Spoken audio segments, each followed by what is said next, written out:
안녕하세요. 오늘 하루도 평안하게 보내셨나요? 지금부터 아주 오래된 아름다운 이야기 하나를 함께 나누려 해요. 조용한 밤, 부드러운 바람처럼 여러분의 마음을 감싸줄 이 이야기에 귀 기울여 보세요.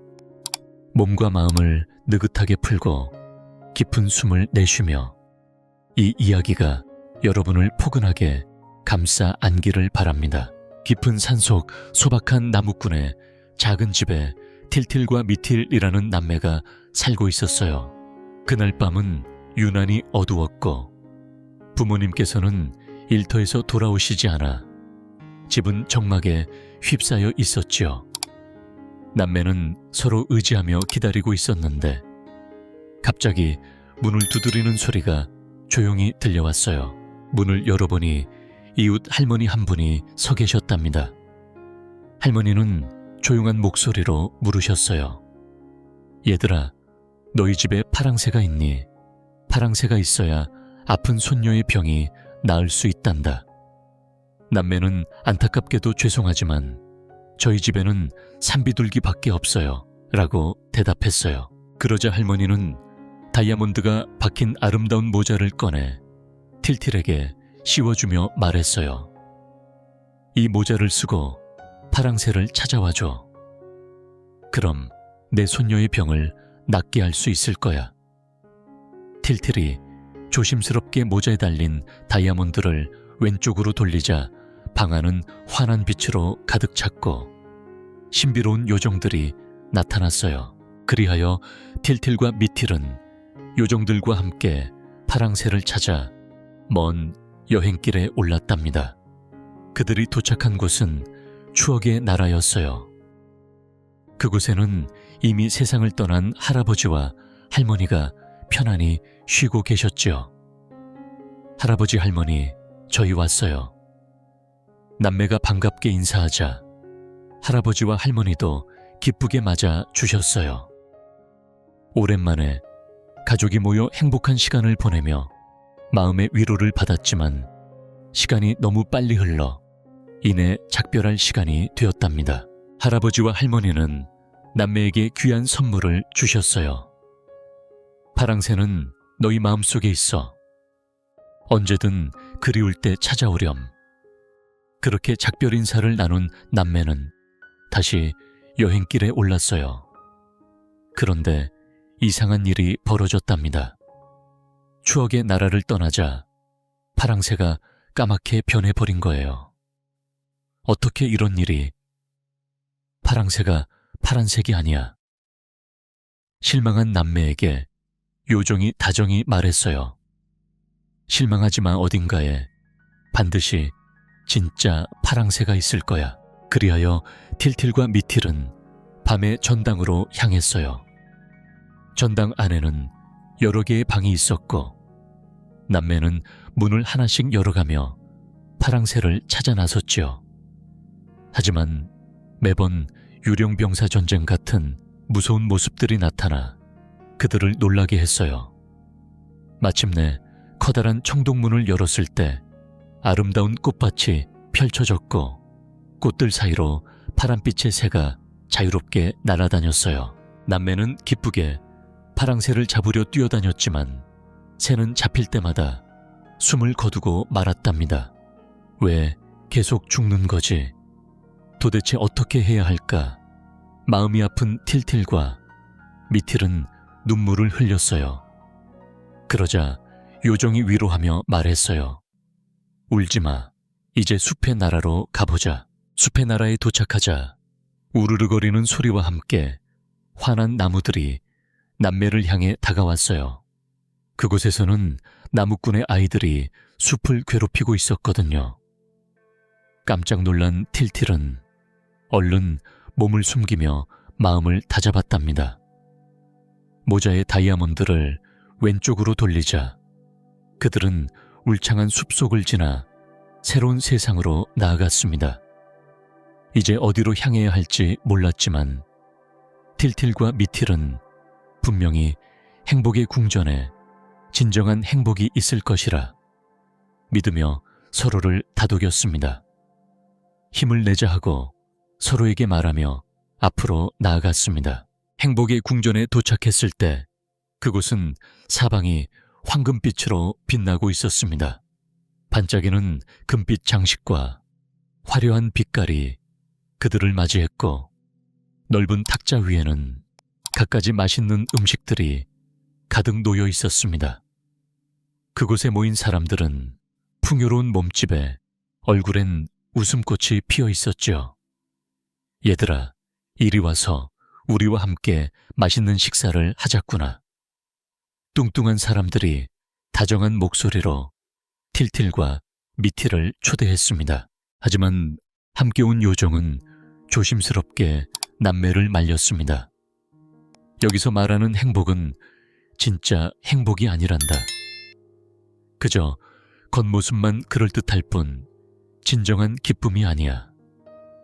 만약 음식을 먹는다면 너희는 모든 기억을 잃게 되고 집으로 돌아갈 수 없게 될 거야. 요정의 걱정. 어린 경고에 틸틸과 미틸은 깊은 생각에 잠겼습니다. 결국 남매는 행복의 궁전을 떠나 미래의 세계로 향했습니다.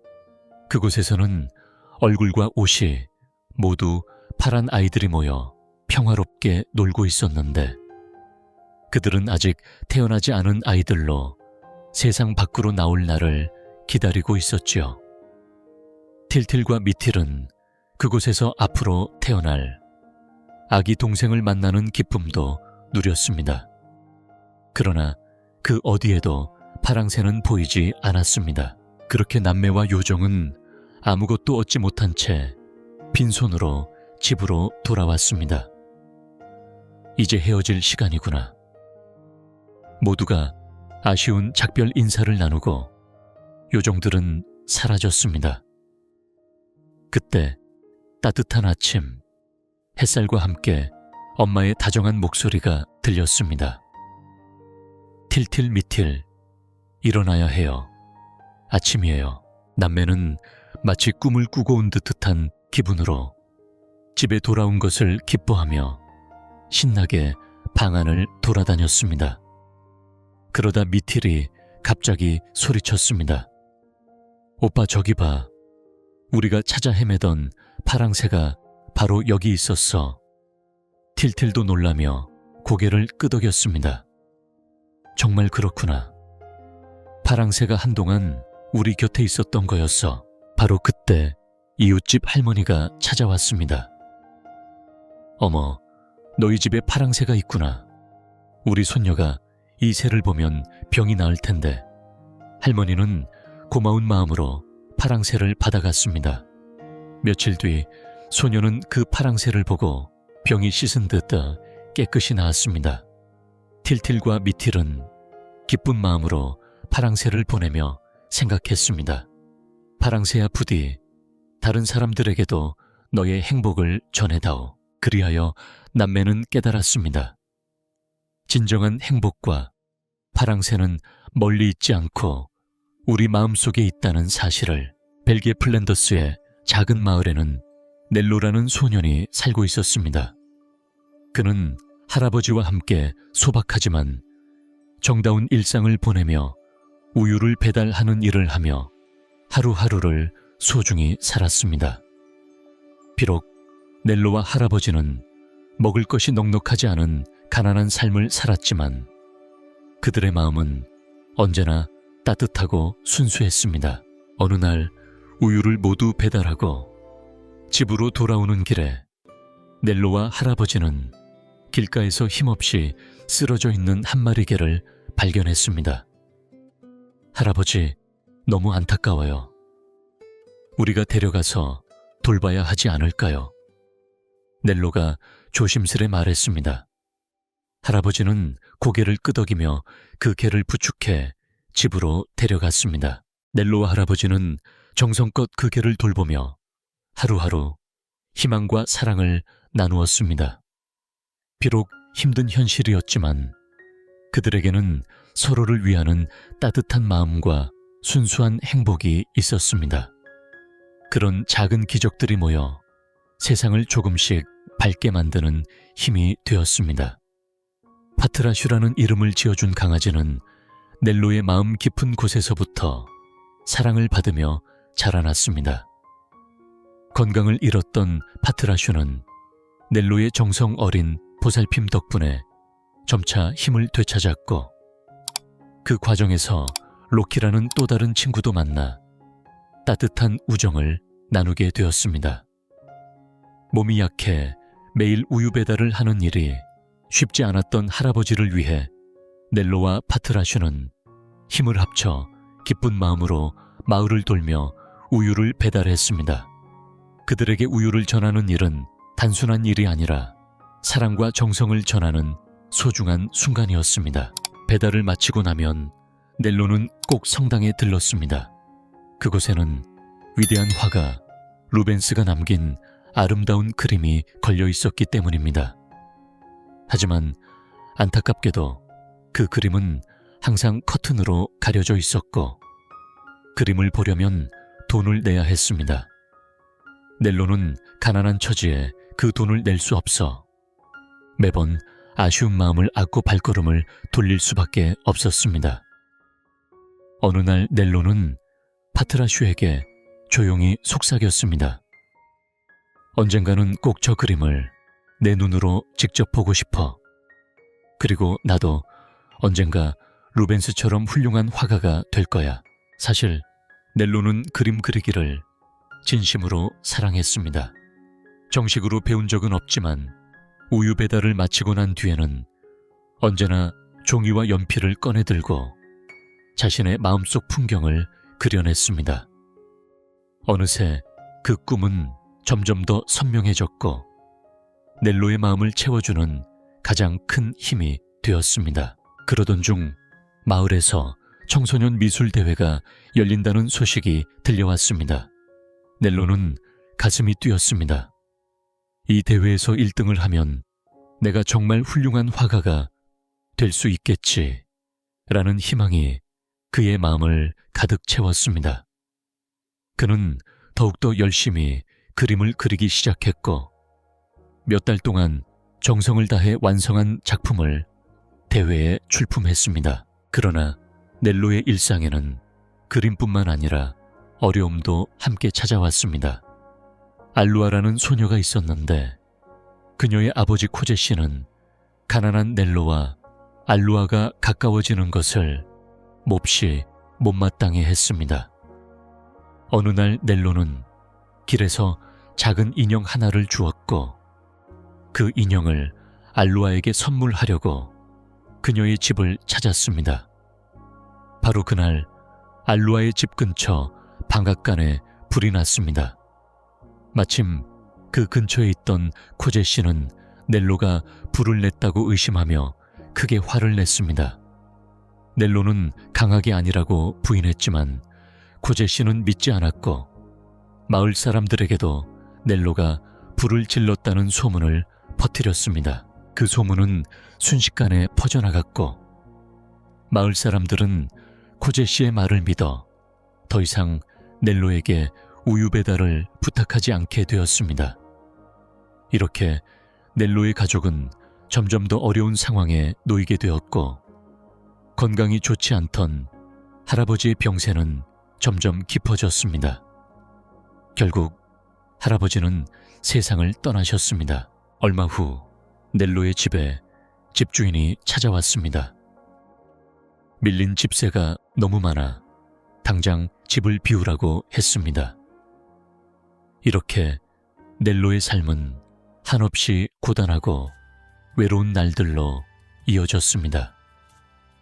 그럼에도 불구하고 넬로는 마음속 깊은 곳에 꿈을 품고 언젠가는 자신의 그림으로 세상에 빛을 비추리라는 작은 희망을 놓지 않았습니다. 물결처럼 부드럽게 흐르는 이야기 속으로 함께 들어가 보겠습니다. 차가운 겨울바람이 스며든 어느 날 다오와 넬로는 따뜻한 집에서 쫓겨나 길 위에 서게 되었습니다. 마음속 깊이 아픔과 외로움이 가득했지만 넬로의 작은 희망은 여전히 꺼지지 않았죠. 어느새 다가온 청소년 미술대회 발표의 날, 넬로는 설레면서도 떨리는 마음으로 그곳을 향했습니다. 이 미술대회에서 상을 받는다면 집세를 낼 수 있는 소중한 기회였으니까요. 그러나 발표장에 도착했을 때 넬로는 다른 아이들의 그림들이 전시된 모습을 보고 깊은 실망을 느꼈습니다. 이제 모든 희망이 사라진 걸까? 어깨를 무겁게 늘어뜨린 넬로는 조용히 걸음을 옮겼습니다. 그때 함께 걷던 파트라슈가 갑자기 눈밭을 킁킁거리더니 무언가를 발견했습니다. 그것은 바로 지갑이었고 그 안에는 예상치 못한 많은 돈이 들어있었지요. 넬로는 지갑을 들고 서둘러 알로 아줌마의 집을 찾아갔습니다. 이 지갑을 코제 씨에게 전해주세요. 그리고 파트라슈도 잠시 맡아주세요. 아줌마에게 간절한 부탁을 한 뒤 넬로는 파트라슈를 조심스레 쓰다듬고는 발걸음을 재촉했습니다. 먼 발치에서 넬로의 모습을 지켜보던 라보는 그 뒤를 조용히 따라갔습니다. 그 후 넬로는 루벤스의 그림이 걸린 성당으로 향했습니다. 온몸은 차가운 얼음처럼 굳었지만 마음만은 어딘가 고요하고 평화로웠습니다. 그러던 중 파트라슈가 반가운 듯 멍멍 소리를 내며 넬로를 찾았습니다. 그 순간 환한 달빛이 성당 안으로 들어와 루벤스의 그림을 아름답게 비추었습니다. 커튼이 살짝 걷히며 그림이 선명하게 드러났고 넬로는 속으로 정말 아름답구나. 이제 내 간절한 소원이 이루어진 것 같아 라고 말했습니다. 다음날 아침 성당을 찾은 사람들은 깜짝 놀랐습니다. 루벤스의 그림 앞에서 넬로와 파트라슈가 서로 꼭 끌어안은 차에 평화롭게 잠든 듯 누워 있었던 것입니다. 그 모습을 본 마을 사람들과 코제 씨는 자신들이 넬로를 오해했다는 것을 깨닫고 진심으로 용서를 구했습니다. 넬로와 파트라슈는 그 모든 일들 속에서도 따뜻한 미소를 잃지 않았지요. 한편 다른 곳에서는 피노키오 할아버지, 제페토 할아버지가 나무를 다루며 무엇이든 능숙하게 만드는 솜씨 좋은 목수였습니다. 어느 날 할아버지는 사랑스러운 나무 인형 하나를 만들었습니다. 가족이 없어 외로웠던 할아버지는 그 인형에게 피노키오라는 이름을 붙여주며 따뜻한 마음을 전했습니다. 그날 밤 푸른 요정이 찾아와 특별한 이야기가 시작되려 하고 있었습니다.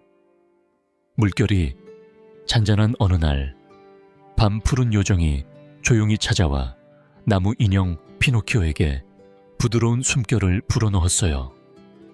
그리고는 어느새 사라져버렸죠.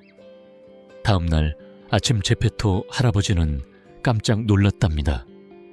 나무로만 보였던 피노키오가 따뜻한 미소를 지으며 아빠 안녕히 주무셨어요 하고 인사를 건넨 거예요. 할아버지는 기쁨에 겨워 피노키오를 꼭 안아주었어요. 그리곤 곧장 피노키오를 위해 옷을 지어 입히고 작은 가방도 사주었답니다. 이제부터 학교에 다니면서 공부를 해야 한단다.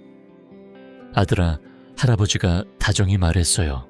피노키오는 내 아빠 학교에 잘 다녀올게요 라며 밝게 대답하고는 첫 학교 생활을 시작했죠. 하지만 마음 한구석에는 공부보다 놀고 싶은 마음이 훨씬 더 컸어요. 어느 날 피노키오는 학교에 가지 않고 마을에서 열리는 연극 구경을 하다가 무대 위로 올라가 버렸어요. 그 바람에 연극은 엉망이 되었고 극단 주인은 몹시 화가 나서 피노키오를 창고에 가둬 버렸답니다. 그 밤 다시 한번 푸른 요정이 피노키오를 찾아왔어요. 어찌하여 창고에 갇혔느냐 하고 물었지요. 피노키오는 학교에서 돌아오던 길에 극단 주인에게 붙잡혔다고 둘러댔지만 그 말에 거짓말이 담긴 탓에 코가 점점 길어졌어요. 요정은 거짓말을 하면 코가 점점 더 길어질 거란다. 이제 그만 잘못을 인정하거라. 라고 부드럽게 꾸짖었지요. 결국 피노키오는 솔직하게 죄송해요.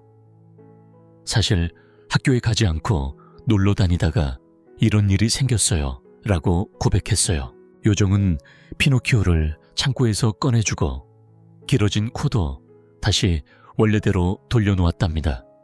앞으로는 거짓말하지 말고 할아버지 말씀도 잘 듣고 학교에 열심히 다녀야 한다. 고 말하며 따뜻하게 당부했죠. 그러나 피노키오의 마음속엔 여전히 놀고 싶은 욕심이 가득했어요. 결국 학교를 멀리한 채 또다시 거리로 나가 모험을 시작했답니다. 어느 날 거리를 걷던 피노키오 앞에 아이들로 가득 찬 마차가 멈췄어요. 마부가 말했죠. 우리 지금 놀이터 나라로 가는 중이야. 거기선 지루한 공부는 없고 하루 종일 신나게 놀 수 있단다. 너도 함께 갈래? 피노키오는 마부의 말에 홀려 덜컥 마차에 올라탔어요. 그렇게 시작된 놀이터 나라에서 아이들은 아침부터 밤까지 신나게 뛰어놀았답니다. 하지만 어느 순간 모두 깜짝 놀라고 말았어요. 거울 속 자신의 모습이 당나귀로 변해 있었던 거예요. 당나귀가 돼버린 피노키오와 친구들은 울면서 서커스단으로 달려갔어요. 그곳에서 피노키오는 특별한 묘기도 못 부르고 매일 단장에게 꾸중과 매질을 당했어요. 단장은 피노키오를 쓸모없는 존재라며 거칠게 바닥에 내던졌고 급기야 바다에 던져버렸답니다. 바닷물에 빠지는 순간에도 피노키오의 마음속에는 희망의 빛이 남아있었어요. 앞으로 펼쳐질 이야기가 그의 삶을 어떻게 바꿔놓을지 아무도 알지 못했지요. 그렇게 피노키오의 모험은 조용히 또 한 번 새로운 장을 맞이했습니다. 피노키오는 다시 원래의 모습으로 돌아갔답니다. 그러나 기쁨도 잠시 갑작스러운 큰 고래가 나타나 그의 앞길을 가로막으며 거대한 몸짓으로 덮쳤고 피노키오는 그 충격에 정신을 잃고 말았어요. 눈을 뜬 피노키오는 자신이 고래의 뱃속에 있다는 것을 알게 되었죠. 어둡고 답답한 공간 안에서 멀리 희미한 불빛 하나가 반짝이고 있었어요. 피노키오는 조심스레 그 빛 쪽으로 다가가다 눈앞에서 깜짝 놀랐습니다. 그곳에 바로 제페토 할아버지가 있었던 거예요. 아빠, 어떻게 이런 일이? 피노키오는 떨리는 목소리로 물었어요. 제페토 할아버지는 아들의 모습을 보며 눈가가 촉촉해졌습니다. 내가 널 찾으러 바다를 헤매다가 큰 고래에게 잡혀버렸단다. 네가 사라진 뒤 얼마나 걱정했는지 모른다. 할아버지는 피노키오에게 미안함을 가득 담아 말했어요. 피노키오는 할아버지에게 깊이 미안한 마음을 느끼며 다짐했어요. 아빠, 이제 빨리 여기서 나가야 해요. 두 사람은 힘을 합쳐 고래 뱃속에서 탈출할 방법을 찾기 시작했답니다. 피노키오는 불씨를 모으기 시작했고 작은 불꽃이 점차 커져 고래의 배 안은 뜨거운 열기로 가득 찼어요. 그 열기에 고래는 갑작스레 심한 기침을 하기 시작했죠. 드디어 고래가 크게 숨을 내뱉으며 피노키오와 제페토 할아버지를 밖으로 내뱉었답니다. 무사히 바다 밖으로 나온 두 사람은 서로를 꼭 껴안으며 안도의 한숨을 내쉬었어요. 집으로 돌아온 피노키오는 그 이후로는 더 이상 말썽을 부리지 않았답니다. 매일 학교에 빠짐없이 다니며 열심히 공부했고 거짓말도 다시는 하지 않았어요. 그러던 어느 날 파란 요정이 나타나 피노키오에게 이렇게 말했답니다. 너는 이제 정말로 착한 아이가 되었구나. 그래서 나는 너를 진짜 사람으로 만들어 주려고 해. 피노키오는 감사한 마음으로 고개를 숙이며 약속했어요. 요정님, 앞으로는 더 착한 아이가 될게요. 그 후로 제페토 할아버지와 피노키오는 오래도록 행복한 나날을 보냈답니다. 이어서 피터팬 이야기도 조금 더 부드럽고 길게 풀어보겠습니다. 영국 런던의 한 조용한 동네에는 웬디와 존, 그리고 마이클이라는 세 남매가 살고 있었어요.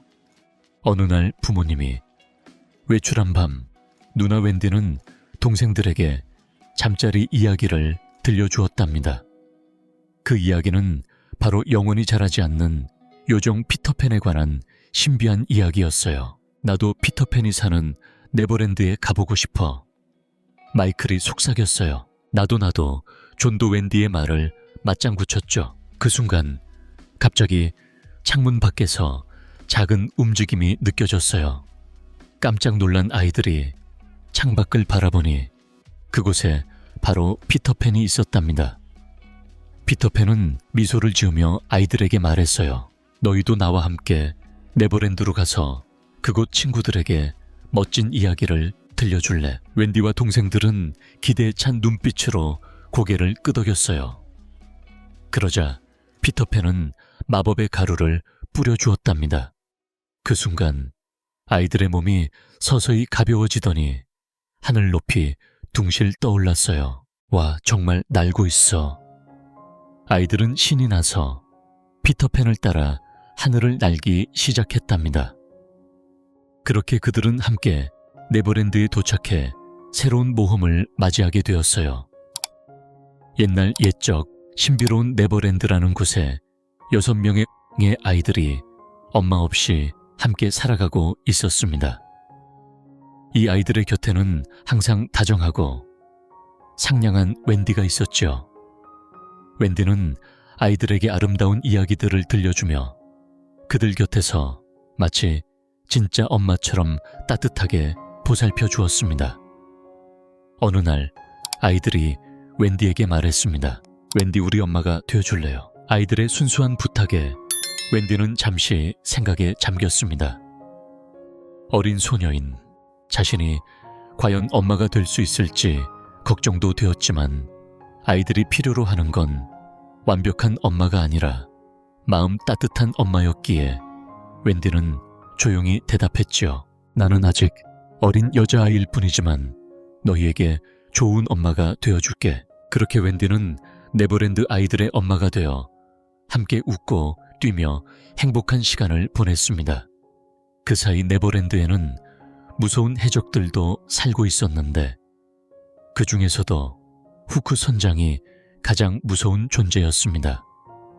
그의 오른손은 무시무시한 소의 갈고리로 되어 있었는데 이는 다름 아닌 피터팬이 싸움 중에 그의 팔을 잘라 악어에게 던져버렸기 때문이었어요. 후크 선장은 피터팬을 몹시 미워하며 늘 그를 없애고 싶다는 생각에 사로잡혀 있었습니다. 그러나 그에게도 두려움이 하나 있었는데 그것은 바로 똑딱거리는 시계 소리였습니다. 그 시계는 바로 악어가 삼켜버린 후크 선장의 팔 안에 들어있던 것으로 악어가 다가올 때마다 그 소리가 들려왔죠. 소리가 가까워지면 후크 선장은 재빨리 도망가야만 했습니다. 어느 날 피터팬과 아이들이 호숫가에서 신나게 놀다가 잠시 쉬고 있을 때였습니다. 멀리서 해적선이 다가오는 것이 눈에 띄었죠. 피터팬은 아이들에게 말했습니다.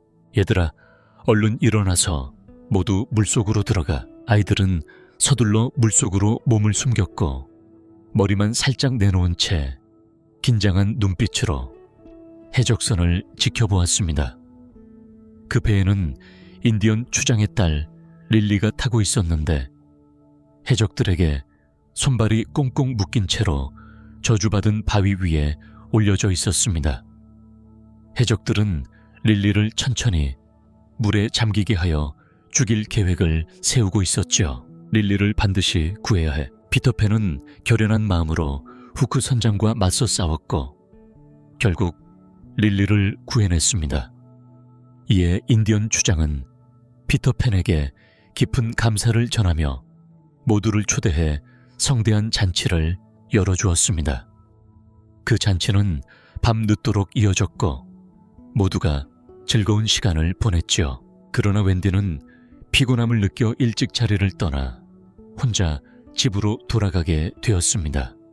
그 모습을 멀리서 지켜보던 후크 선장은 미소를 지으며 생각했습니다. 이곳이 바로 피터팬이 사는 곳이구나. 후크 선장은 피터팬이 없는 틈을 타서 웬디와 아이들을 모두 붙잡아 데려가 버렸습니다.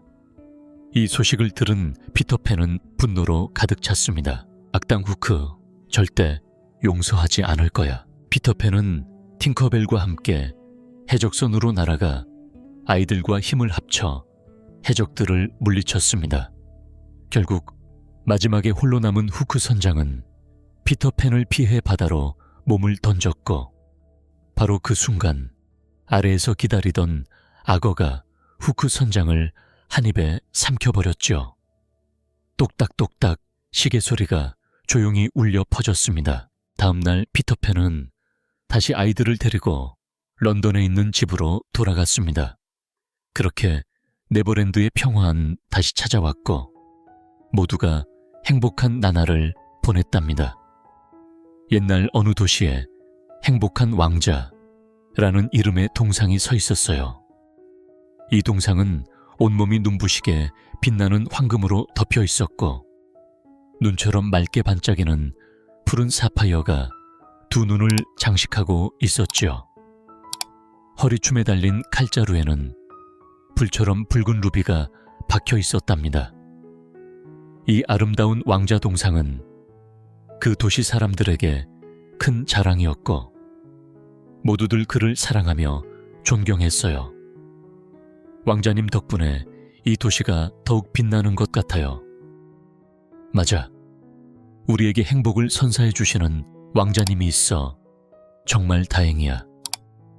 사람들은 이렇게 말하며 행복한 마음을 나누었지요. 어느 바람 차가운 가을날 먼 남쪽으로 날아가야 했던 제비 한 마리가 아직도 떠나지 못하고 동상 곁에 머물렀어요. 그 제비는 피곤한 몸을 쉬려 동상의 발 위에 앉았고 그때 무언가 묵직하게 똑똑 떨어지는 것을 느꼈어요. 그것은 바로 왕자의 눈에서 흐르는 투명한 눈물이었어요. 제비가 조심스레 왕자에게 물었죠. 왕자님, 왜 이렇게 슬픈 눈물을 흘리시는 건가요? 왕자는 부드럽지만 슬픈 목소리로 대답했어요. 내가 살아있을 때는 정말 행복한 삶을 살았단다. 그래서 사람들이 모두 나처럼 행복하다고 생각했지. 그러나 이제 이렇게 동상이 되어 이곳에 서서 사람들을 내려다보니 그들의 모습이 너무나 가엾고 안타까워 마음이 아프구나. 제비는 왕자의 시선이 머무는 쪽을 바라보았어요. 그곳에는 낡은 옷을 입은 한 어머니가 아픈 아들을 곁에 두고 몸을 움츠리며 앉아 있었어요. 그 어머니는 가난하여 아이에게 줄 오렌지 한 조각조차 살 수 없었답니다. 왕자는 조용히 제비에게 부탁했어요. 친구 제비야, 내 허리춤에 박힌 그 붉은 루비를 떼어 저 어머니에게 가져다 줄 수 있겠니? 제비는 망설임 없이 왕자의 칼자루에 박힌 루비를 쪼아부리에 물고 조심스레 날아가 아픈 아이 머리맡에 루비를 내려놓았어요. 아이와 어머니의 얼굴에 잠시나마 미소가 번졌고 그 모습에 제비도 마음이 따뜻해졌죠. 다음 날 남쪽으로 떠날 준비를 하던 제비에게 왕자는 다시 한번 부탁을 했어요. 제비야, 저기 떨리는 손으로 글을 쓰는 가난한 젊은이를 보느냐? 내 눈을 장식한 푸른 사파이어 하나를 떼어 그에게 전해다오. 제비는 고개를 끄덕이며 왕자의 뜻을 따랐어요. 그 젊은이는 아픔과 고단함 속에서도 꿈을 포기하지 않고 글을 쓰고 있었답니다. 그러나 왕자의 마음은 아직도 멈추지 않았어요. 이번에는 저기 성냥팔이 소녀가 너무나 불쌍하다. 제비 안에 남은 한쪽 눈도 떼어 그녀에게 전해주렴. 제비는 슬픔에 잠겨 왕자를 바라보았어요. 하지만 그렇게 하면 왕자님은 앞을 볼 수 없게 됩니다. 왕자는 미소를 지으며 말했어요. 나는 더 이상 볼 필요가 없단다. 오히려 세상의 고통을 덜어줄 수 있다면 그것이 나에게는 더 큰 행복이란다. 이렇게 왕자는 자신을 덜어내며 소외되고 고통받는 이들에게 사랑과 희망을 나누었답니다. 그 따뜻한 마음은 바람을 타고 퍼져 도시 사람들의 마음에도 오래도록 빛나는 빛으로 남았지요. 추운 겨울이 깊어가던 어느 날, 행복한 왕자는 세상을 향한 자신의 사명을 완수하기 위해 마지막 힘을 쥐어짜고 있었습니다. 그의 곁에는 작은 제비 한 마리가 있었는데 그 제비는 왕자의 부탁을 거절할 수 없었어요. 왕자는 제비에게 성냥팔이 소녀에게 남은 사파이어 보석을 전해달라고 간절히 부탁했습니다.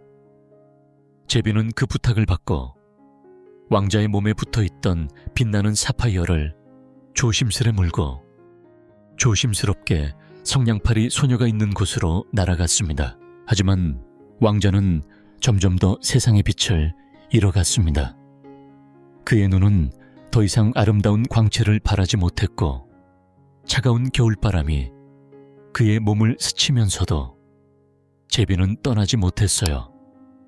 따뜻한 남쪽 나라로 가야 할 때임에도 불구하고 제비는 눈먼 왕자를 홀로 두고 갈 수 없었습니다. 그래서 제비는 매일매일 도시에서 본 사람들의 삶과 이야기를 왕자에게 전해주었습니다. 왕자가 들은 이야기는 때로는 가슴 아팠고 때로는 희망을 품게 했습니다. 그는 거리에서 얼어붙어 떨고 있는 사람들, 굶주림에 시달리는 아이들, 고된 하루를 견뎌내는 이웃들의 모습을 마음에 담았습니다. 그러면서도 왕자는 자신이 가진 황금 조각들을 하나씩 떼어내어 가난한 이들에게 나누어 주라고 제비에게 부탁했습니다. 제비는 왕자의 몸에서 반짝이는 황금 조각을 하나씩 떼어내어 추운 겨울을 견디는 사람들에게 가져다 주었습니다. 그리고 그들이 황금 덕분에 잠시나마 따뜻함을 느끼고 행복해하는 모습을 하나하나 전해 주었지요. 시간이 흐를수록 겨울은 더욱 깊어지고 왕자의 몸은 점점 더 초라한 모습으로 변해갔습니다. 그의 화려한 외관은 사라지고 그 자리에 순수한 사랑과 희생만이 남았습니다. 어느 눈 내리는 하얀 아침 제비는 더 이상 차가운 바람을 견딜 수 없게 되었고 조용히 숨을 거두고 말았습니다. 그 소식이 퍼지자 시장 사람들은 왕자의 동상이 갑자기 초라하고 보기 흉하게 변했다고 수군거렸습니다. 어째서 이렇게 변했지? 이 모습 때문에 도시 전체가 우울해 보이는구나. 당장 이 동상을 치워야겠다. 그들은 왕자의 동상을 녹이기 위해 불을 피웠지만 놀랍게도 아무리 뜨거운 불에도 왕자의 심장은 녹지 않았습니다. 그때 하늘에서는 천사가 세상에서 가장 귀한 두 가지를 가지고 오라는 명령을 받았습니다. 천사는 죽은 제비와 왕자의 심장을 가져왔고 이를 본 하느님은 깊은 감동에 잠겼습니다. 하느님은 말했죠. 참으로 진귀한 것들이구나. 이 사랑과 희생은 하늘에서도 빛날 것이다. 그리고 아름다운 천국의 정원에 행복한 왕자의 동상을 세우고 그 옆에서 착한 제비가 영원히 노래할 수 있도록 허락하셨습니다. 그리하여 왕자와 제비는 하늘나라에서 영원히 행복하게 살게 되었습니다. 한편 크리스마스 이브의 밤, 마리와 프리츠 남매는 엄마의 부름에 재빨리 거실로 달려갔습니다. 커다란 크리스마스 트리 아래에는 크고 작은 선물 상자들이 빼곡히 놓여 있었죠. 마리는 그 중에서 특히 호두까기 인형을 발견하고는 마음을 빼앗겼습니다. 그 인형은 마치 생명이라도 가진 듯 그녀의 마음을 따뜻하게 해 주었어요. 하지만 프리츠는 마음이 심술궂어져서 호두까기 인형을 빼앗고는 장난을 치다가 그만 인형의 턱을 부러뜨리고 말았습니다. 마리는 상심한 채 인형을 꼭 껴안고 눈물을 흘렸고 정성스레 인형의 얼굴을 고쳐놓은 뒤 조심스럽게 침대에 눕혔습니다. 빨리 나아야 해, 나의 호두까기 인형. 그렇게 마리는 속삭이며 인형 곁에서 잠이 들었습니다. 밤 12시를 알리는 시계 종소리가 울려 퍼지자 마리는 깨어났습니다. 그런데 어딘가에서 낯선 소리가 들렸습니다. 사방에서 쥐들이 나타나 마리를 향해 다가오고 있었지요. 그 중에는 7개의 머리를 가진 무서운 괴물 쥐도 있었습니다. 마리는 겁에 질려 필사적으로 도와달라고 외쳤지만 곧 쥐들이 그녀를 덮치려 할 때 호두까기 인형이 늠름하게 일어나 그들을 막아섰습니다. 걱정하지 마세요, 아가씨. 이번에는 제가 반드시 지켜드릴 차례입니다. 인형은 용감하게 마리를 지키기 위해 맞섰고 그 순간부터 마리의 크리스마스 이야기는 진정한 마법으로 가득 차게 되었습니다. 차가운 밤 공기 속에서 호두까기 인형은 결연한 표정으로 칼을 뽑아들었어요. 거대한 쥐괴물이 천천히 다가오자 떨고 있던 작은 아이들도 용기를 내기 시작했죠. 그들은 두려움을 이겨내고 말했어요. 우리도 싸울 거야. 함께 힘을 모아서 이겨내자. 장난감 병정들과 쥐들의 전쟁이 본격적으로 시작되었어요. 병정들은 달콤한 사탕으로 만든 대포를 쥐들을 향해 발사했어요. 끈적이는 사탕이 쥐들의 몸에 달라붙어 움직임을 제약했죠. 하지만 쥐들도 가만히 당하고만 있지 않았어요. 그들은 날카로운 이빨로 병정들을 공격하며 점차 병정들의 힘을 빼기 시작했어요. 결국 용감한 호두까기 인형만이 남게 되었어요. 그는 큰 소리로 외쳤어요. 하하하, 겁도 없이 덤벼들다니. 이제 그 결과를 보여주마. 괴물쥐는 덩치 큰 몸을 날려 인형에게 덮치려 했지만 그때 마리는 신발장에서 슬리퍼를 꺼내 힘껏 던졌어요. 그녀는 눈을 꼭 감았고 그 순간 무시무시한 소리가 났으며 괴물쥐는 쓰러져 움직이지 않게 되었어요. 마리가 눈을 떠보니 멋진 왕자가 그녀를 바라보며 따뜻한 미소를 짓고 있었어요. 그는 조용히 말했죠. 나는 본래 과자나라의 왕자였지만 사악한 마녀의 마법에 걸려 호두까기 인형으로 변해버렸어요. 당신 덕분에 마법이 풀렸으니 감사의 표시로 과자나라에 초대하고 싶어요. 마리는 왕자의 손을 잡고 환상적인 여행을 시작했어요. 그곳은 온갖 아이스크림과 과자 사탕이 가득한 달콤한 땅이었답니다. 왕자와 함께 과자나라 곳곳을 둘러보던 마리는 어느새 자신이 익숙한 목소리를 듣게 되었어요. 바로 엄마의 부드러운 목소리였죠. 이제 침대에 올라가서 잘 시간이다. 마리는 눈을 뜨며 현실로 돌아왔고 따뜻한 이불 속에 몸을 뉘었어요. 호두까기 인형을 꼭 끌어안으며 다시 포근한 꿈속으로 빠져들었답니다.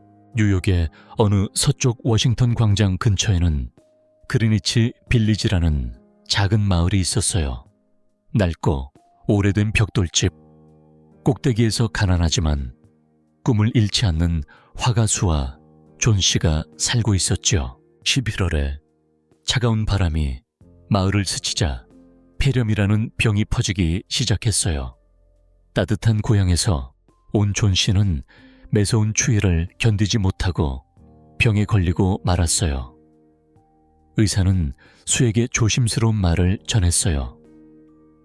존 씨가 이 병을 이겨낼 확률은 매우 낮아요.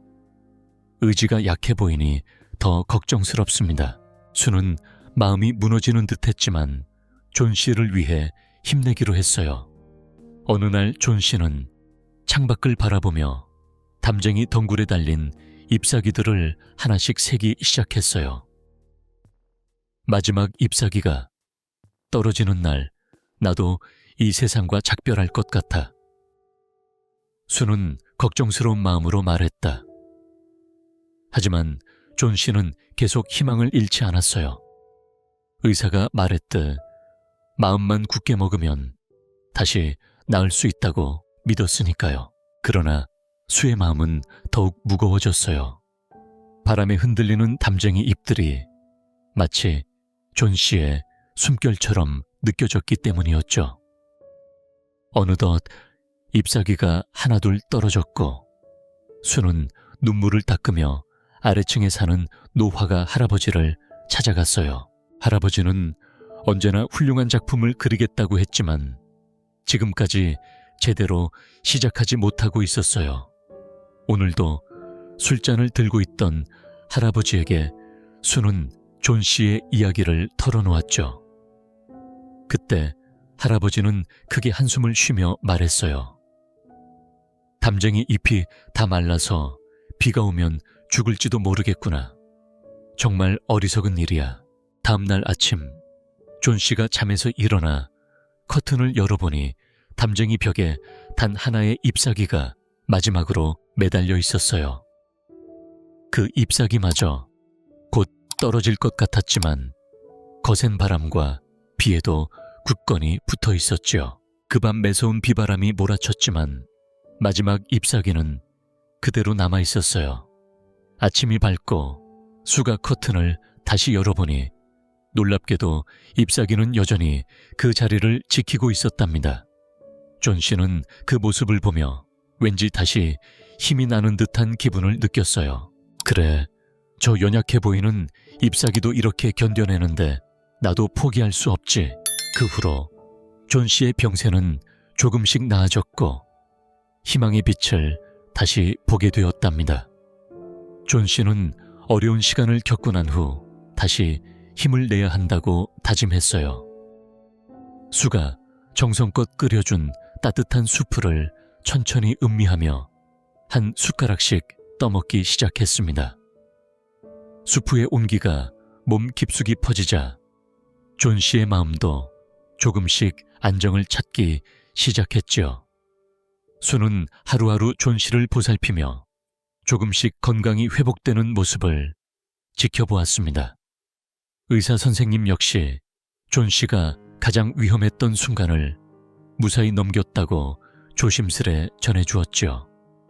그런데도 창밖 담쟁이 덩굴에 마지막 잎사귀는 여전히 굳건히 붙어 있었습니다. 바람이 세차게 불어도 흔들림 없이 자리를 지키고 있었지요. 바로 그날 수가 조용한 목소리로 다가와 존 씨에게 말을 건넸습니다. 존 씨, 오늘 안타까운 소식을 전해야겠어요. 베어 할아버지께서 폐렴으로 세상을 떠나셨어요. 수의 목소리는 슬픔으로 가득했어요. 얼마 전 관리인이 할아버지가 방에서 쓰러져 계신 것을 발견했답니다. 옷은 온통 젖어 있었고 그 옆에는 손전등과 사다리 붓과 물감들이 흩어져 있었대요. 수는 조심스레 덧붙였습니다. 존 씨, 저 잎사귀를 한번 잘 보세요. 바람에도 조금도 흔들리지 않는 게 이상하지 않나요? 저것은 베어 할아버지가 당신을 위해 마지막으로 남긴 작품이랍니다. 깊은 산골 가난한 나무꾼의 작은 집에서 틸틸과 미틸 남매가 살고 있었어요. 어느 날 부모님이 일터에서 돌아오지 않으셨고 집안은 적막에 쌓여 있었죠.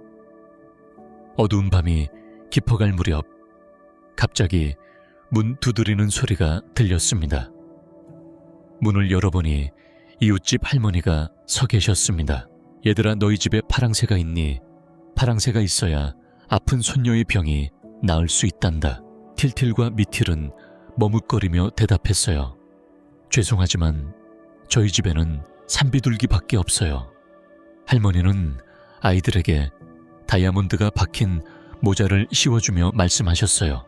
파랑새를 찾아서 내 손녀를 살려다오. 틸틸이 조심스럽게 다이아몬드를 왼쪽으로 돌리자 방 안이 환하게 밝아지면서 요정들이 모습을 드러냈어요. 남매는 요정들과 함께 파랑새를 찾아 긴 여정을 떠났습니다. 틸틸 일행은 추억의 나라라는 곳에 도착했습니다. 그곳에는 이미 세상을 떠난 할아버지와 할머니가 살고 있었죠. 할아버지, 할머니, 저희 왔어요. 남매가 반갑게 인사했어요. 틸틸, 미틸, 오랜만이구나. 할아버지와 할머니는 따뜻한 미소를 지으며 아이들을 반겼습니다. 남매는 그리웠던 가족과 함께 행복한 시간을 보냈지만 시간이 금세 지나가고 이별의 시간이 다가왔어요. 할아버지와 할머니는 틸틸과 미틸에게 파랑새를 선물하며 말했습니다. 우리는 언제나 너희 마음속에 있을 거란다. 보고 싶을 때면 언제든 찾아오렴. 그러나 추억의 나라를 떠난 뒤 파랑새는 갑자기 검은색으로 변해버렸습니다. 남매는 놀라며 외쳤어요. 아니, 이럴 수가. 이게 진짜 파랑새가 아니었단 말인가. 요정은 위로하며 말했어요. 실망하지 마렴. 분명히 어딘가에 진짜 파랑새가 있을 거야. 틸틸과 미틸은 희망을 품고 밤중에 궁전으로 향했습니다. 모든 방의 문을 열어가며 파랑새를 찾았지만 매번 유령병사 전쟁 같은 무서운 것들이 튀어나와 아이들을 놀라게 했지요. 마지막으로 거대한 청동문을 열자 그 안에는 아름답고 화사한 꽃밭이 펼쳐져 있었습니다. 한적한 꽃밭 사이로 고운 파랑새들이 자유롭게 날아다니고 있었어요. 틸틸과 미틸 남매는 신나게 이리저리 뛰어다니며 그 아름다운 새들을 잡으려 했죠. 하지만 잡을 때마다 파랑새들은 어느새 죽어버렸고 그 모습을 지켜보던 남매의 마음은 점점 무거워졌어요. 왜 자꾸 파랑새가 이렇게 사라지는 걸까? 두 아이는 눈물을 참지 못하고 울음을 터뜨렸답니다. 그 모습을 본 요정이 다정하게 다가와 말했어요. 얘들아, 울지 마렴. 우리 다시 숲의 나라로 한번 가보자꾸나. 아마 거기에서 답을 찾을 수 있을 거야. 그래서 남매는 요정과 함께 다시 숲의 나라로 떠났어요. 숲의 나라에 도착했을 때는 이미 분주한 소리와 웅성거림이 가득했죠.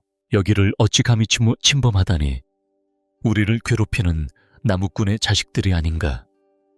나무들이 분노에 차 남매에게 다가왔고 틸틸은 갑작스러운 위기에 놀라 황급히 모자에 달린 다이아몬드를 왼쪽으로 돌려 숲을 빠져나올 수 있었어요. 그 순간 남매는 어디로 향해야 할지 잠시 머뭇거렸지요. 행복의 궁전에는 분명 파랑새가 있을 거야. 힘을 내자 미틸. 그렇게 마음을 다잡고 두 아이는 빛나는 금빛 장식으로 가득한 행복의 궁전으로 향했어요. 궁전 안탁자 위에는 먹음직스러운 음식들이 넘쳐났고 둥근 얼굴에 웃음 가득한 사람들이 맛있게 식사를 즐기고 있었죠. 얘들아, 이리 와서 우리와 함께 식사를 하렴. 그들이 다정하게 초대했지만 요정은 남매에게 조심하라고 속삭였어요. 여기서의 행복은 진짜 행복이 아니란다. 그저 순간의 환상일 뿐이야. 만약 음식을 먹는다면 너희 기억은 사라지고 다시는 집으로 돌아가지 못할 거야. 남매는 그 말을 듣고 발길을 돌려 미래의 나라로 향했어요. 그곳에서는 아직 태어나지 않은 파란 아이들이 파란 옷을 입고 맑은 물가에서 자유롭게 뛰어놀고 있었답니다. 그 아이들은 세상 밖으로 나오길 기다리고 있었죠. 틸틸과 미틸은 그곳에서 다가올 동생들을 만나는 기쁨을 느꼈지만 그 어디에도 파랑새는 없었어요. 결국 남매와 요정은 빈손으로 집으로 돌아가야 했어요. 서로 작별 인사를 나누며 요정들은 하나둘 사라졌답니다. 틸틸 미틸, 이제 아침이야. 일어나야지. 다정한 엄마의 목소리가 남매를 깨웠어요. 엄마, 우리 파랑새를 찾으러 정말 긴 여행을 다녀왔어요. 남매가 이야기하자 엄마는 미소 지으며 말했죠. 하하, 아직도 꿈속에 사는구나. 집에 돌아온 남매는 너무나 기쁘고 신이 나서 집안을 이리저리 뛰어다녔어요. 그러던 중 미틸이 갑자기 외쳤어요. 오빠, 저기 봐. 우리가 찾던 파랑새가 바로 여기 있잖아. 정말이네. 파랑새가 우리 곁에 이렇게 있었구나. 그때 이웃집 할머니가 방문했어요. 어머, 너희 집에 파랑새가 있구나. 우리 손녀가 이 새를 보면 병이 나을지도 몰라. 할머니는 파랑새를 데려가셨고 손녀는 그 모습을 보고 기적처럼 병이 나았답니다. 틸틸과 미틸은 마음 가득 기쁨을 안고 파랑새를 보내주었어요. 그리고 속으로 생각했죠. 파랑새와 진정한 행복은 결국 우리 마음속에 있다는 걸. 그렇게 남매는 진정한 행복의 의미를 깨닫고 그 마음을 가슴 깊이 간직했답니다. 벨기에 플랜더스 지방의 작은 마을에 넬로라는 소년이 살고 있었어요. 넬로는 할아버지와 함께 살면서 우유를 배달하는 일을 하며 조용하고 평화로운 나날을 보내고 있었지요. 비록 그들은 넉넉하지 않은 형편이라 하루 세 끼를 겨우 해결할 정도로 가난했지만 넬로와 할아버지의 마음은 따뜻하고 순수했어요. 그들은 작은 행복에도 감사하며 서로를 아끼는 사이였답니다. 어느 날 우유 배달을 마치고 돌아오던 길에 넬로와 할아버지는 길가에서 힘없이 누워있는 한 마리의 개를 발견했어요. 그 개는 매우 지쳐 보였고 숨을 쉬기조차 어려워 보였죠. 넬로는 안타까운 마음에 할아버지에게 말했어요. 할아버지, 저 개가 너무 불쌍해요. 우리 집으로 데려가서 돌봐드려요. 할아버지도 고개를 끄덕이며 개를 조심스럽게 집으로 데려갔답니다. 그 개에게는 파트라슈라는 이름을 붙여주었어요. 넬로와 할아버지는 정성스럽게 파트라슈를 돌보며 그의 건강이 조금씩 회복되도록 노력했지요. 시간이 지나자 파트라슈는 튼튼하게 살아나서 넬로의 가장 든든한 친구가 되었어요. 몸이 약했던 할아버지는 우유 배달을 하는 것이 점점 힘들어졌지만 넬로는 파트라슈와 함께 배달길에 나서면서 즐거운 마음으로 일을 할 수 있었답니다. 배달을 마치고 돌아오는 길에 넬로는 꼭 들르는 곳이 있었어요. 바로 마을 성당이었죠. 그 성당에는 유명한 화가 루벤스가 그린 아름다운 그림이 걸려 있었는데 그 그림은 항상 커튼으로 가려져 있었어요. 그림을 보기 위해서는 돈을 내야 했지만 가난한 넬로에게는 그럴 형편이 아니었죠. 그림을 보지 못한 넬로는 아쉬운 마음에 발걸음을 돌리곤 했답니다. 언젠가는 꼭 저 그림을 가까이서 보고 싶어. 그리고 나도 루벤스처럼 훌륭한 화가가 될 거야. 넬로는 마음속으로 다짐했어요. 사실 넬로는 어릴 때부터 그림 그리기를 좋아했어요. 제대로 미술 교육을 받은 적은 없었지만 우유 배달이 끝난 뒤에는 항상 자신만의 작은 노트에 그림을 그리며 시간을 보냈지요. 어느 날 마을에서 청소년 미술 대회가 열린다는 소식이 들려왔어요. 넬로는 이 기회를 놓치지 않고 더욱 열심히 그림을 그리기 시작했답니다. 미술 대회에서 1등을 하면 나도 훌륭한 화가가 될 수 있을 거야. 파트라슈도 넬로 옆에서 힘을 실어주며 응원했지요. 몇 달에 걸쳐 넬로는 정성껏 한 작품을 완성했고 그것을 미술대회에 출품했어요. 넬로의 오랜 친구 알루아도 그 소식을 들었답니다. 알루아는 넬로와는 달리 비교적 부유한 집안에서 자랐지만 두 친구는 서로 진심으로 아끼는 사이였어요. 하지만 알루아의 아버지 코제 씨는 가난한 넬로와 친하게 지내는 것을 좋아하지 않았어요. 어느 날 넬로는 길에서 작은 인형 하나를 주었고 그 인형을 알루아에게 선물하려고 했죠. 마침 그날 알루아의 집 근처에서 불이 나서 큰 소동이 벌어지고 있었어요. 불길이 번지던 순간 코제 씨는 넬로를 보고 화를 내며 말했어요. 네가 이 불을 냈구나. 넬로는 당황했지만 단호하게 부인했어요. 아니에요. 제가 그런 일을 저지를 리 없어요. 하지만 코제 씨는 쉽게 믿지 않았죠.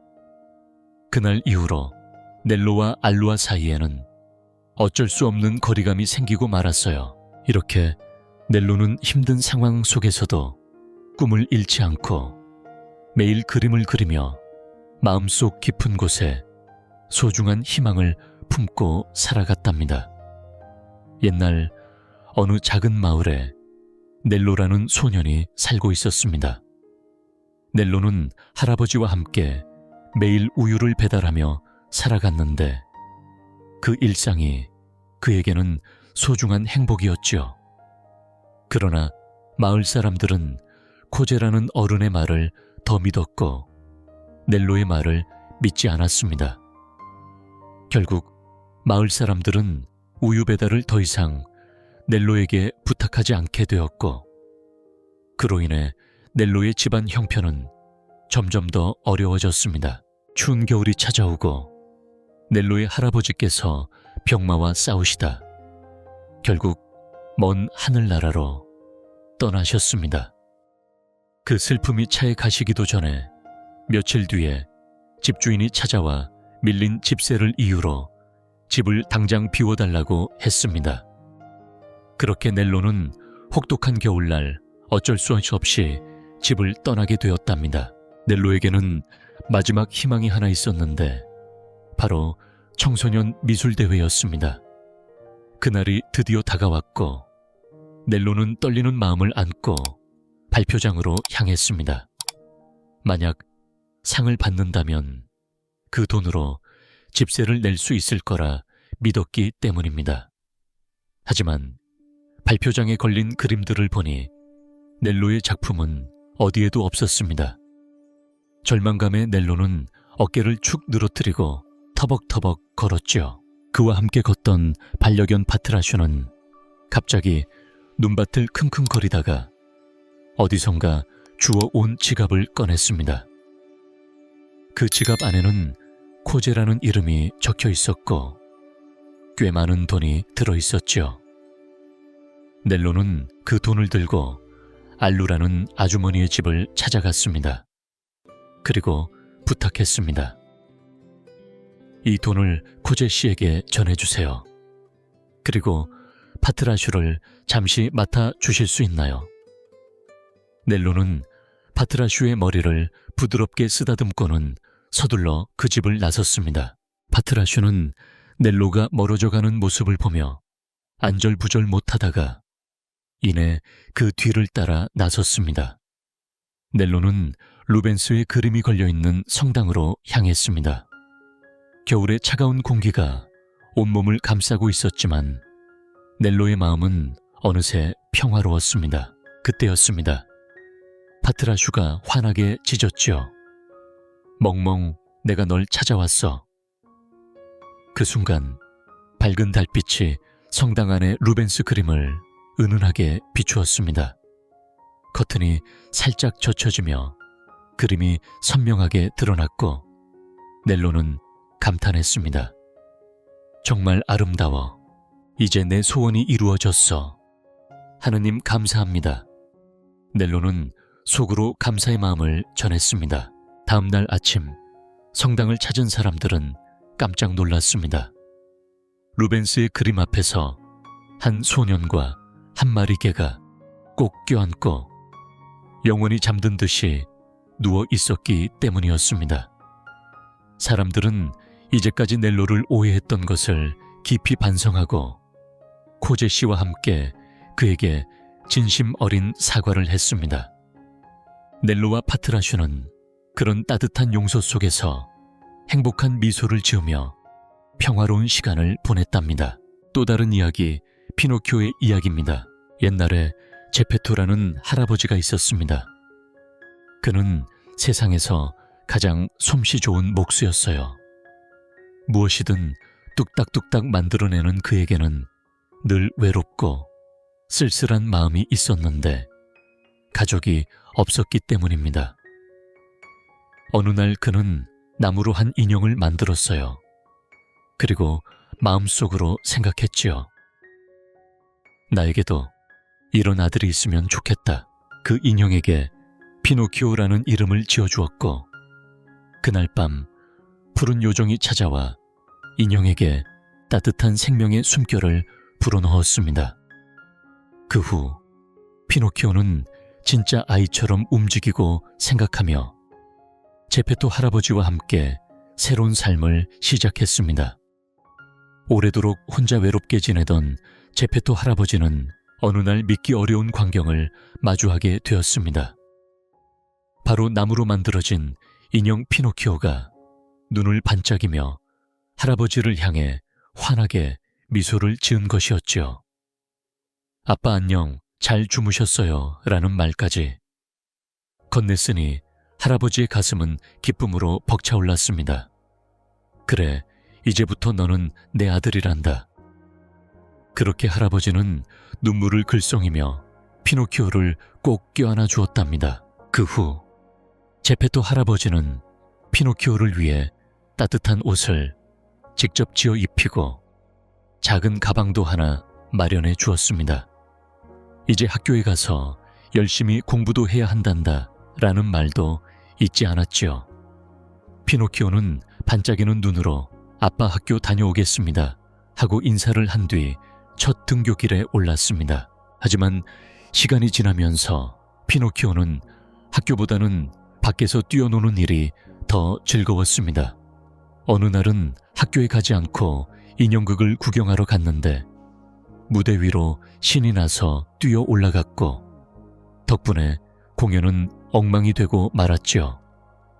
이 일로 인해 극단의 주인은 크게 화가 나서 피노키오를 창고에 가두어 버렸습니다.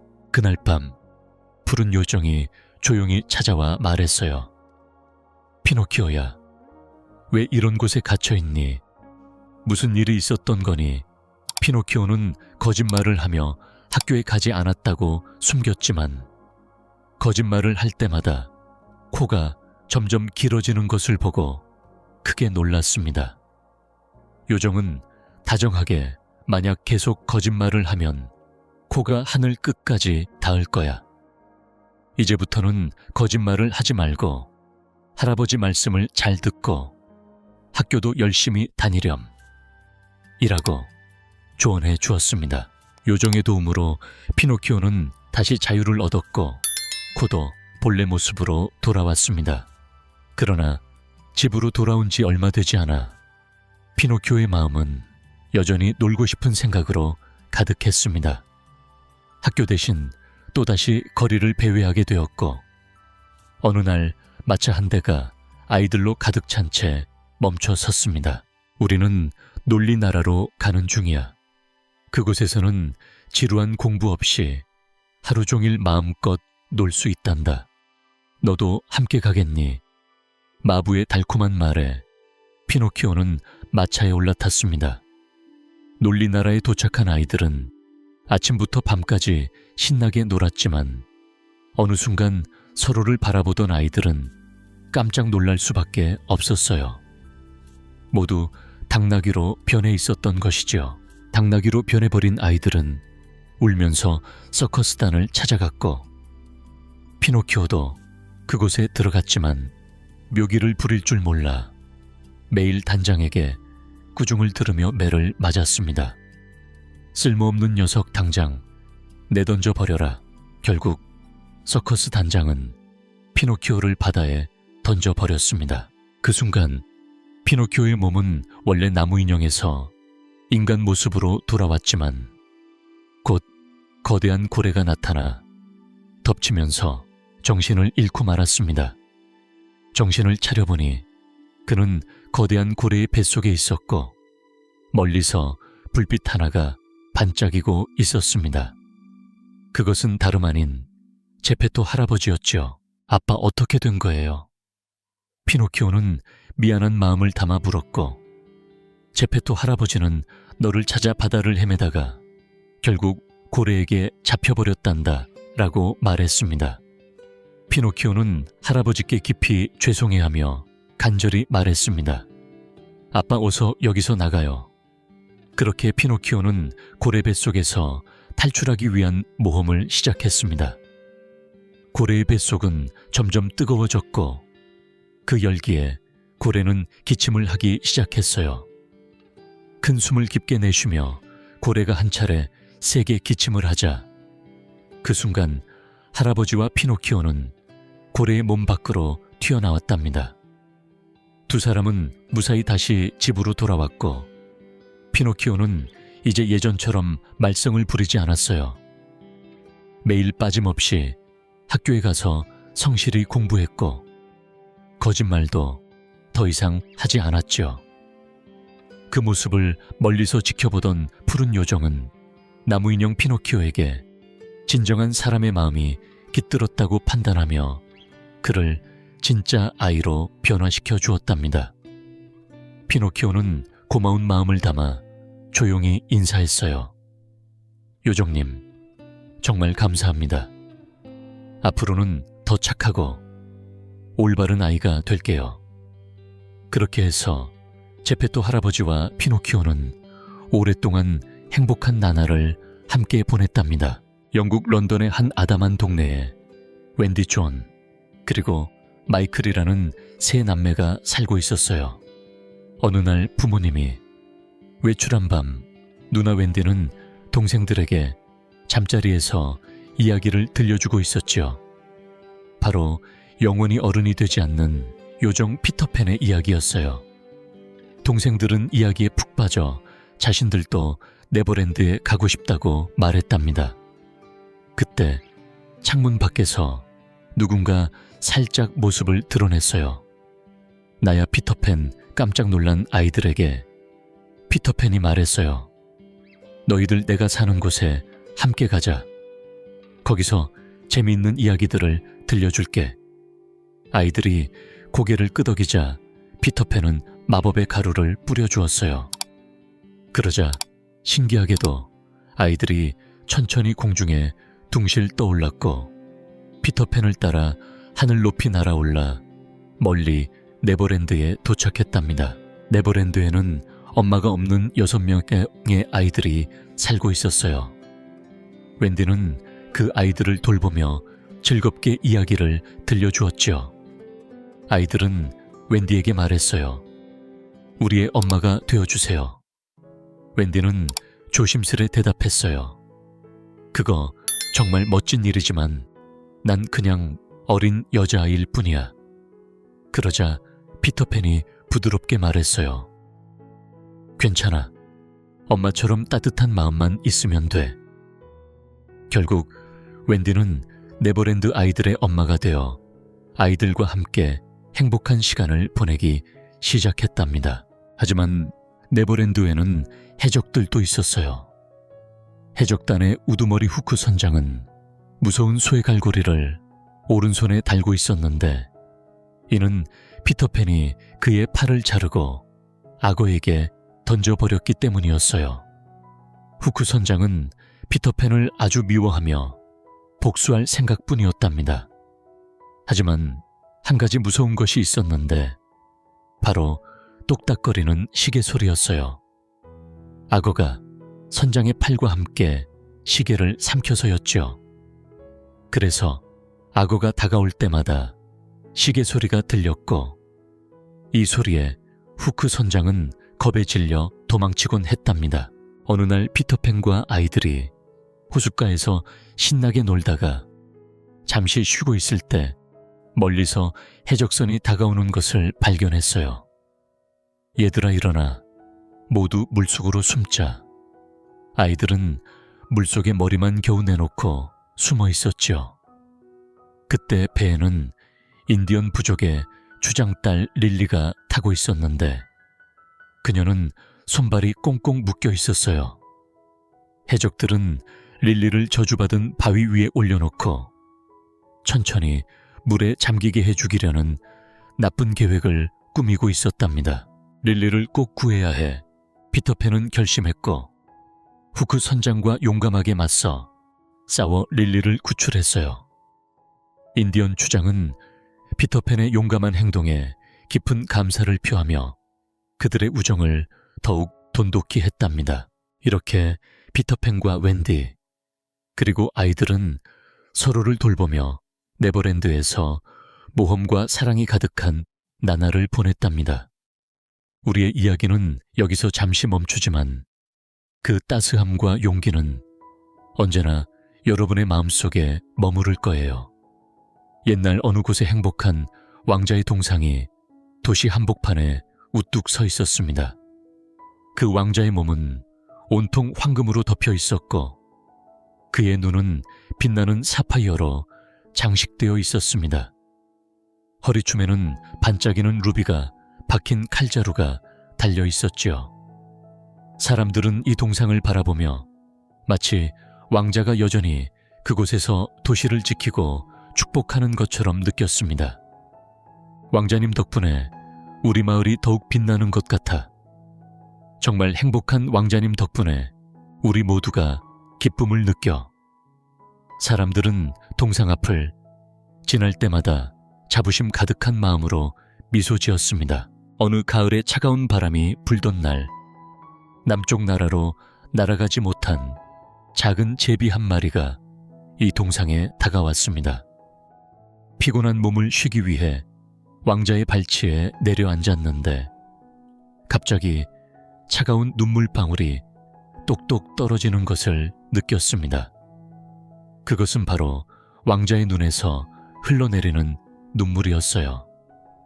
제비는 놀라서 물었죠. 왕자님, 왜 이렇게 슬픈 눈물을 흘리시나요? 왕자는 조용히 대답했습니다. 내가 살아있을 때는 참 행복했단다. 그래서 많은 이들이 나도 행복하리라 생각했지. 하지만 지금 이렇게 서서 세상을 내려다보니 사람들이 겪는 고통이 너무나 가슴 아파 견딜 수가 없구나. 제비가 고개를 들어 왕자의 시선을 따라가 보니 멀리서 한 가난한 어머니가 아픈 아이 곁에 앉아 바느질을 하고 있었습니다. 그 어머니는 너무 가난해서 아이에게 줄 오렌지 한 조각조차 살 수 없었어요. 그 모습을 본 왕자는 조용히 말했습니다. 제비야, 내 허리에 박힌 루비를 꺼내서 저 어머니에게 전해줄 수 있겠니? 제비는 주저하지 않고 왕자의 칼자루에서 빛나는 루비를 쪼아부리에 물고 힘차게 날아갔습니다. 그리고 조용히 아이의 머리맡에 루비를 내려놓았죠.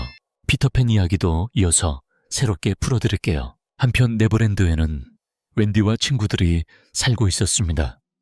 어느 날 그들은 피터팬이 열어준 큰 잔치에 모두 초대받아 신나게 즐겼어요. 즐거움에 밤이 깊도록 잔치는 계속되었지만 웬디는 점점 피곤해져 혼자 집으로 돌아가기로 했습니다. 그녀가 조용히 집으로 향하는 모습을 몰래 지켜보고 있던 악당 후크 선장은 미소를 지으며 속으로 생각했습니다. 그래, 여기서 바로 피터팬이 살고 있구나. 그리고 피터팬이 자리를 비운 틈을 타 후크 선장은 웬디와 아이들을 모두 붙잡아 데려갔습니다. 이 소식을 들은 피터팬은 크게 분노했습니다. 그 못된 후크, 절대 용서하지 않겠어. 피터팬은 충실한 친구 팅커벨과 함께 해적선으로 날아갔습니다. 그리고 힘을 모아 아이들을 구하기 위해 해적들과 맞서 싸웠죠. 긴 싸움 끝에 결국 해적선은 무너지고 후크 선장은 바다로 몸을 던질 수밖에 없었어요. 바닷속에서는 마침 똑딱똑딱 입을 벌리고 있던 거대한 바다 괴물이 후크 선장을 한 입에 꿀꺽 삼켜버렸습니다. 다음 날 피터팬은 웬디와 그 동생들을 런던에 있는 집까지 안전하게 데려다 주었어요. 웬디가 말했죠. 우리와 함께 네버랜드에서 살 수는 없나요? 피터팬은 부드럽게 대답했습니다. 사람의 세상에서는 어른이 되어야 하니까 안 돼. 하지만 방학이 되면 꼭 다시 찾아갈게. 약속할게. 그리고 그는 하늘 높이 날아올라 점점 멀어졌어요. 웬디와 동생들은 끝없이 하늘을 바라보며 손을 흔들었습니다. 그 모습은 마치 사랑과 희망을 담은 따뜻한 바람처럼 언제까지나 마음속에 머물렀답니다. 한때 왕자는 반짝이는 눈동자를 가진 아름다운 청년이었어요. 어느 날 그가 가까이에서 오들오들 떨며 글을 쓰고 있는 가난한 젊은이를 발견했죠. 마음이 아팠던 왕자는 반짝이는 자신의 눈동자에 박혀 있던 사파이어를 조심스레 떼어내어 그 청년에게 선물하기로 했어요. 그러나 왕자는 그에게만 머물지 않았어요. 얼마 지나지 않아 추운 거리에서 성냥을 팔며 홀로 외롭게 떨고 있는 소녀도 보게 되었죠. 왕자는 또 한쪽 눈에 박혀있던 사파이어를 떼어내어 그 소녀에게 주고 싶었어요. 하지만 곁에 있던 작은 제비가 말했어요. 왕자님, 그러면 왕자님은 더 이상 앞을 볼 수 없게 됩니다. 왕자는 미소를 지으며 답했죠. 괜찮아. 나를 믿고 제발 이 부탁을 들어줘. 제비는 왕자의 진심을 거절할 수 없었고 사파이어를 입에 물고 성냥팔이 소녀에게 날아갔어요. 그렇게 왕자는 모든 아름다운 빛을 잃고 더 이상 아무것도 볼 수 없는 상태가 되었답니다. 시간은 어느덧 겨울로 깊어지고 찬바람이 세차게 불었지만 제비는 떠나지 못했어요. 왕자가 눈먼 상태로 혼자 남겨진 것을 도저히 두고 갈 수 없었기 때문이지요. 제비는 왕자의 곁에 머물며 그가 볼 수 없는 세상에서 일어나는 일들을 세심하게 전해주었어요. 거기에는 춥고 배고파 떨고 있는 사람들의 안타까운 모습도 담겨 있었지요. 어느 날 왕자는 제비에게 마지막 부탁을 했어요. 제비야, 내 몸을 덮고 있는 황금 조각들을 벗겨서 가난한 이들에게 나누어 주렴. 제비는 왕자의 몸에서 빛나는 황금 조각들을 하나씩 떼어내어 거리의 어려운 사람들에게 나누어 주었어요. 그 결과 사람들은 조금씩 행복해지고 따뜻한 미소를 지을 수 있었답니다. 그 모습을 제비는 자세히 전해주었죠. 하지만 겨울은 점점 더 깊어갔고 왕자의 외형은 더 이상 아름답지 않은 모습으로 변해갔어요. 흰눈이 소복이 쌓인 어느 날 제비는 더 이상 추위를 견디지 못하고 조용히 숨을 거두고 말았죠. 다음 날 시장 사람들은 왕자의 동상이 이상하게 변한 모습을 보고 얼굴을 찌푸렸어요. 저 동상 언제부터 이렇게 보기 흉해졌지? 저 때문에 도시 전체가 우울해 보인다. 그들은 동상을 당장 없애기로 결심했어요. 그러나 아무리 뜨거운 불로 녹여도 왕자의 심장만은 녹지 않았답니다. 그때 하늘에서는 천사에게 세상에서 가장 귀한 2가지를 가져오라고 명령했어요. 천사는 죽은 제비와 왕자의 심장을 가지고 왔죠. 하느님은 깊은 감동에 잠기며 말씀하셨어요. 정말로 귀한 것이구나. 이 왕자의 동상을 하늘나라의 아름다운 정원에 세우고 그 곁에서 착한 제비가 영원히 노래할 수 있게 하라. 그 후로 왕자와 제비는 하늘나라에서 영원히 행복하게 살았답니다. 다음은 호두까기 인형 이야기입니다. 크리스마스 이브, 밤 따뜻한 집안에서 마리와 프리츠 남매가 엄마의 부름에 따라 거실로 달려왔어요. 커다란 크리스마스 트리 밑에는 크고 작은 선물 상자들이 가득 쌓여 있었지요. 그 중에서 마리는 반짝이는 호두까기 인형을 발견하고 마음 깊이 반하게 되었답니다. 이 인형은 그녀에게 특별한 선물이었어요. 하지만 프리츠는 심술이 나서 장난을 치다가 인형의 턱을 부러뜨리고 말았어요. 이건 내가 잘못한 거 아니야 라고 화를 냈지만 마리는 상심해하며 인형을 꼭 안고 눈물을 흘렸어요. 그녀는 정성스레 인형의 얼굴을 고쳐주고 조심스럽게 침대에 눕혔지요. 빨리 나아라, 나의 소중한 호두까기 인형아. 깜빡 잠들었던 마리는 한밤중 12시 종소리에 잠에서 깨어났어요. 그러자 주변에서 삐걱삐걱 소리가 들려왔어요. 어둠 속에서 쥐떼들이 그녀를 향해 다가오고 있었답니다. 그 중에는 머리가 7개인 무서운 쥐 괴물도 있었어요. 살려주세요. 마리는 간절히 소리쳤지만 쥐들이 덮치려는 순간 호두까기 인형이 칼을 뽑아들고 용감하게 쥐 괴물을 향해 달려갔어요.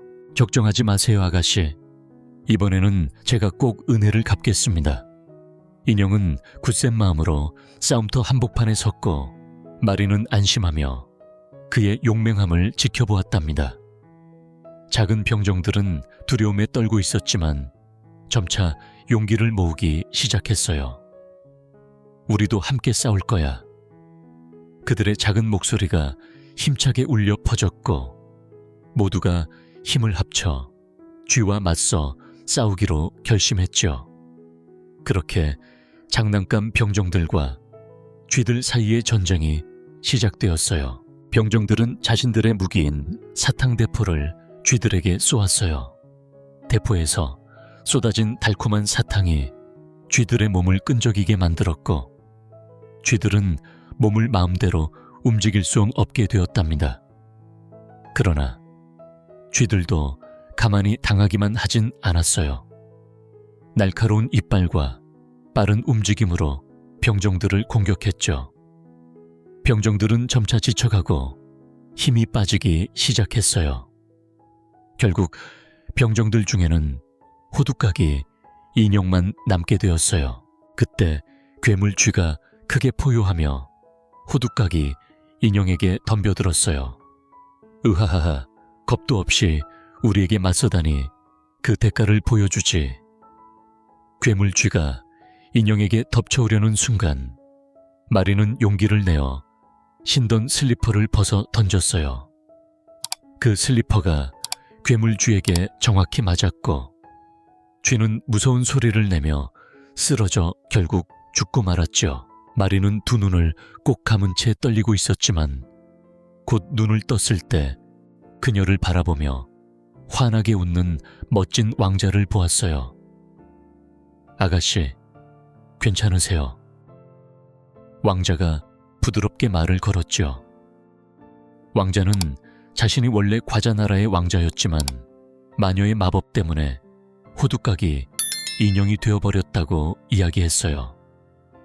마리는 놀라움을 감추지 못했지만 자신 덕분에 마법이 풀렸다고 하며 왕자는 감사의 표시로 마리를 과자나라로 초대했답니다. 왕자의 손을 살며시 잡은 마리는 과자나라로의 여행을 시작했어요. 그곳은 아이스크림, 과자, 사탕들로 가득 찬 환상적인 곳이었죠. 마리는 그 달콤한 풍경 속을 천천히 거닐며 행복한 시간을 보냈어요. 그러던 중 멀리서 들려오는 익숙한 목소리가 귀에 닿았어요. 마리야, 이제 침대에 올라가서 자야지. 바로 엄마의 다정한 목소리였어요. 마리는 눈을 뜨고 현실로 돌아왔어요. 침대로 올라가 호두까기 인형을 꼭 끌어안으며 다시 포근한 잠에 빠져들었죠. 뉴욕의 워싱턴 광장 서쪽에는 그리니치 빌리지라는 작은 마을이 있었어요. 이곳은 가난하지만 꿈 많은 화가들이 모여 사는 곳이었죠. 그 중에도 수존이라는 젊은 화가는 낡은 벽돌집 꼭대기 방에서 조용히 그림을 그리며 살아가고 있었답니다. 11월이 되어 차가운 바람이 마을을 스치자 사람들 사이에 폐렴이라는 병이 퍼지기 시작했어요. 따뜻한 곳에서 자란 존 씨는 급격한 추위에 몸이 약해져 결국 폐렴에 걸리고 말았죠. 의사는 존 씨를 진찰하며 수존에게 이렇게 말했어요. 존 씨가 회복될 확률은 아주 낮아요. 10중에 1명 정도밖에 안 돼요. 무엇보다도 존 씨, 본인의 의지가 약해 보입니다.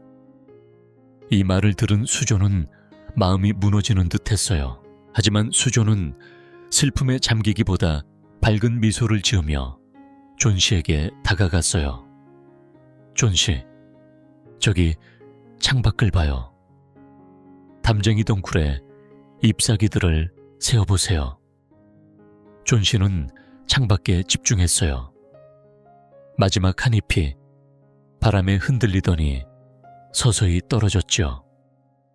그 순간 존 씨는 자신도 곧 이 세상을 떠날 것만 같다는 생각에 가슴이 먹먹해졌어요. 아니야, 그런 말 하지 마요. 수존이 조심스레 말했어요. 의사 선생님도 말씀하셨어요. 마음을 굳게 먹으면 회복할 수 있다고. 그 잎사귀들이 바람에 흔들리는 것은 살아있는 내 마음이 흔들리는 것일 뿐이에요. 그러나 존 씨는 눈물을 감추지 못했어요. 떨어지는 잎사귀를 보며 점점 희미해지는 자신의 생명을 떠올렸으니까요. 슬픔에 잠긴 수존은 아래층에 사는 화가 베어 할아버지를 찾아갔어요. 할아버지는 언제나 용기와 희망을 말했지만 지금껏 한 점의 그림도 완성하지 못하고 있었죠. 할아버지 술을 많이 드시네요. 작품은 언제 그리실 거예요? 수존이 물었어요. 할아버지는 말없이 고개를 숙였고 수존은 존 씨의 건강을 위해 간절한 마음을 전했답니다. 존 씨에게 이야기를 들려준 수는 그 이야기를 마치자마자 큰 소리로 화를 낸 할아버지를 떠올렸습니다. 할아버지는 단호한 목소리로 말했죠. 담쟁이 덩굴이 모두 시들어버렸는데 비가 내리면 그 마지막 잎사귀도 견디지 못하고 떨어질 거야. 정말 어리석구나. 그렇게 걱정 어린 말투로 푸념을 하셨던 겁니다. 이튿날 아침 존 씨는 평소보다 이르게 눈을 떴습니다. 그는 부드럽게 수에게 말했어요. 커튼을 좀 열어줄래? 담쟁이 덩굴에 남아있는 잎사귀가 얼마나 되는지 보고 싶어. 수는 잠깐 망설이다가 조심스럽게 커튼을 젖혔죠. 놀랍게도 담쟁이 덩굴에는 단 한 장의 잎사귀만이 바람에 흔들리지 않은 채 위태롭게 매달려 있었습니다. 존 씨는 그 잎사귀를 바라보며 힘없이 속삭였습니다. 저 마지막 잎사귀마저 곧 떨어지고 말겠지. 그렇게 말하고는 다시 침대에 몸을 눕혔습니다. 그날 하루 종일 바람은 거세게 불어왔습니다. 하늘은 먹구름으로 뒤덮였고 때때로 비가 억수같이 쏟아졌죠. 하지만 신기하게도 그 마지막 잎사귀는 굳건히 담벼락에 매달려 있었어요. 하루가 저물고 밤이 깊어질 때까지도 말입니다. 밤새 매서운 비바람이 몰아치고 지나간 다음 날 아침, 수가 조심스럽게 커튼을 조금 열었어요. 그리고는 믿기 힘든 광경을 보게 됩니다. 그 마지막 잎사귀가 아직도 거기에 그대로 붙어 있었던 것이죠. 존 씨는 그 모습을 보고 왠지 마음속 깊은 곳에서부터 기운이 솟는 듯한 느낌을 받았습니다. 그래, 저 연약해 보이는 잎사귀가 거센 비바람 속에서도 버텨냈는데 나도 힘을 내야지. 그렇게 생각하며 수가 정성껏 끓여준 따뜻한 수프를 한 숟가락씩 먹기 시작했습니다. 그 후로 존 씨는 수의 보살핌 덕분에 점점 건강을 회복해 갔습니다. 의사도 이제 존 씨가 위험한 고비를 무사히 넘겼다고 말했죠. 한편 담쟁이동 굴에 매달린 마지막 잎사귀는 여전히 떨어지지 않고 그 자리를 지키고 있었습니다. 어느 날 수가 다가와 조심스럽고도 슬픈 목소리로 존 씨에게 전했어요. 존 씨 할아버지가 오늘 폐렴으로 세상을 떠나셨어요. 며칠 전 관리인이 할아버지가 방에서 쓰러진 것을 발견했는데 옷이 온통 젖어 있었고 그 옆에는 손전등 사다리 그리고 붓과 물감이 흩어져 있었답니다. 수는 한참을 머뭇거리다가 덧붙였습니다. 존 씨, 혹시 저 마지막 잎사귀를 본 적 있나요? 아무리 바람이 불어도 전혀 움직이지 않는 그 잎사귀 말이에요. 사실 저건 바로 할아버지가 당신을 위해 남긴 걸작이에요. 그제야 존 씨는 마음 깊은 곳에서부터 울컥하는 감정을 느꼈습니다. 마지막 잎사귀는 단순한 잎이 아니라 사랑과 희망을 담은 할아버지의 진심이었고 그것이 자신에게 생명의 힘이 되어준 것이었음을 깨달았죠.